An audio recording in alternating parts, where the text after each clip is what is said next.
August 5th, 2024. A day that etched a bloody mark on the soul of Bangladesh. A day when silence became complicity. A day when democracy died. Again. Sheikh Hasina, the daughter of Bangabandhu, Sheikh Mujibur Rahman, a leader who bore the pain of a nation and the loss of her entire family. She chose peace, always. She believed in dialogue over division, in responsibility, not revenge. On August 5th, 2024, she left the country voluntarily because she knew if her presence triggered violence, it would betray everything she stood for. But what followed was unthinkable.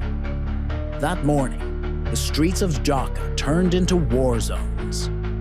Police stations under siege, unarmed officers beaten to death in public, government buildings set ablaze, the parliament desecrated.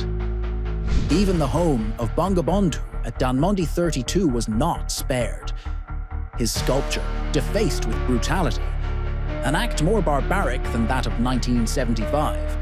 Where was the army, the supposed guardians of our sovereignty?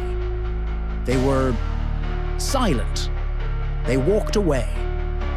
And in that silence, terror was unleashed, from Jatrabari to Baniachong, from the parliament to the press. The attackers came not just with sticks and fire, but with a message.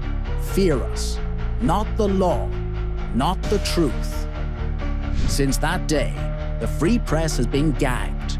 412 journalists charged falsely, 39 arrested, 10 have died. Their only crime, telling the truth. And the minorities, who stood for justice, attacked, looted, burned out of their homes, while the army watched. Why? Why was S.I. Santosh Chowdhury, a Hindu officer handed to a mob by the very soldiers sworn to protect him? Beaten to death, his body hung from a tree, prison walls shattered, 826 inmates escaped in a single day, 2,241 across the country. Among them, terrorists, arms smugglers, and death row convicts. They vanished. With them, so did public safety.